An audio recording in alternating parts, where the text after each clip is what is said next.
Mahkamah Agung mengabulkan gugatan syarat usia calon kepala daerah yang tidak harus 30 tahun melalui putusan nomor 23P/HUM tahun 2024. Putusan MA itu membuat Kaisang berpeluang untuk maju Pilgub. Pada pasal 4 ayat 1 huruf D Peraturan KPU nomor 9 tahun 2020 tentang pencalonan pemilihan gubernur dan wakil gubernur, bupati dan wakil bupati dan atau wali kota atau wakil wali kota tertulis berusia paling rendah 30 tahun untuk calon gubernur wakil gubernur dan 25 tahun untuk calon bupati wakil bupati atau calon wali kota wakil wali kota terhitung sejak penetapan pasangan calon yang berlangsung pada 22 September.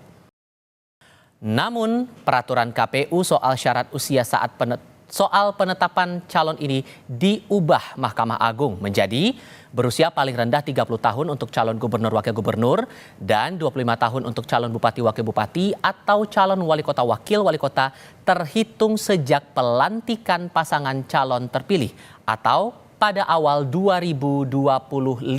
Pada saat itu, usia Kaisang sudah genap berusia 30 tahun.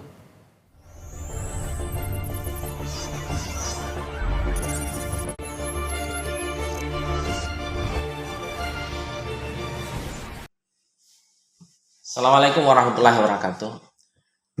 Pemirsa Kopel TV dimanapun Anda saat ini berada, kita saat ini lagi-lagi dikejutkan dengan putusan hukum hari ini terkait dengan Judicial Review Mahkamah Agung. Terkait apa? Terkait dengan usia seorang kepala daerah. Kalau kemarin ulah Mahkamah Konstitusi terkait dengan usia seorang calon presiden, hari ini Judicial Review Mahkamah Agung terkait dengan usia calon kepala daerah. Polanya sama.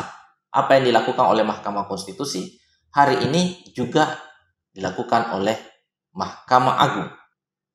Kita sama mengetahui bahwa Mahkamah Agung telah memutus Judicial Review terkait dengan PKPU yang mensyaratkan seorang calon kepala daerah usianya untuk gubernur 30 tahun dan wali kota bupati 25 tahun. Terhitung sejak penetapan sebagai calon.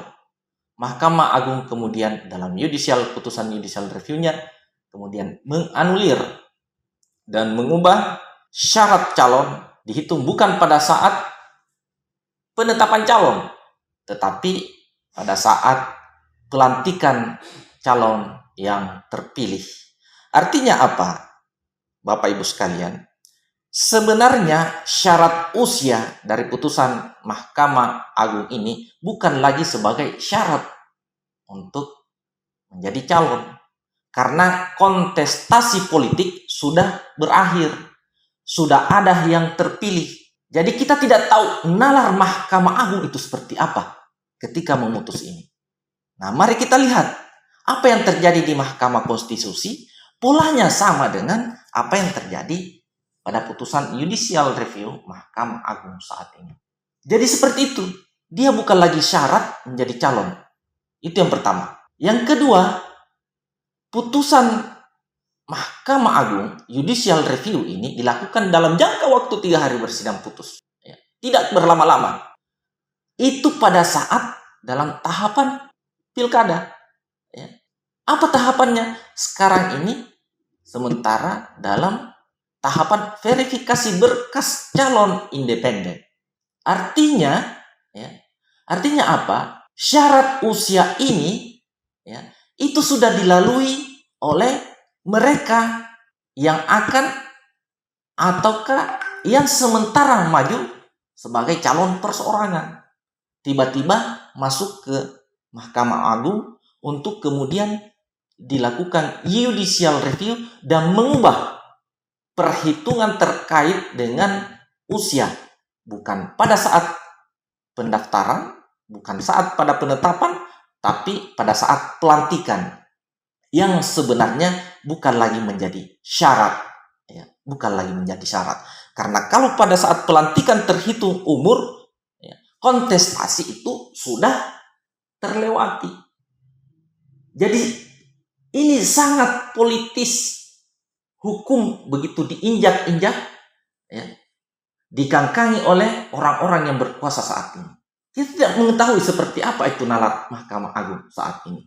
Meskipun mereka adalah ahli hukum, tapi karena mereka dikangkangi oleh kekuasaan, hukum itu ditempatkan di bawah tapak kaki, bukan lagi dijunjung di atas kepala. Semuanya bisa diubah, tergantung dengan kepentingan penguasa saat ini. Nah, itu yang terjadi di Republik ini saat ini. Kita tidak tahu seperti apa perjalanan bangsa ini ke depan dengan kondisi demokrasi yang terjadi hari ini. Nah, dalam kondisi seperti ini, putusan seperti ini, dengan pola yang sama pada saat Mahkamah Konstitusi, siapa yang diuntungkan? Lagi-lagi Kaisang. Kaisang akan dimajukan sebagai gubernur yang umurnya pada saat itu, ketika pendaftaran penetapan calon sesuai dengan tahapan di KPU, itu belum cukup umur. Masih kanak-kanak. Nanti cukup umur ketika kontestasi selesai. Di mana keterpilihan para kontestan ini itu sudah ada pada saat pelantikan. Sementara pelantikan sudah bukan wilayahnya KPU. Sudah selesai KPU menyeleksi calon-calon ini. Pertama, dia bukan lagi sebagai prasyarat dengan putusan judicial review ini. Dia menjadi syarat orang yang dilantik, bukan syarat orang yang akan maju untuk berkontestasi di pilkada. Mereka ini adalah orang-orang hukum, ahli hukum, tapi nalarnya kita tidak tahu di mana. Kita berharap perjalanan demokrasi ini ke depan, bangsa kita ini tidak seperti ini. Dan kita harus melawan praktek-praktek seperti ini. Saya kira cukup demikian. Para pemirsa Kovel TV, kita akan jumpa pada segmen yang lain. Billahi taufiq wal hidayah. Assalamualaikum warahmatullahi wabarakatuh.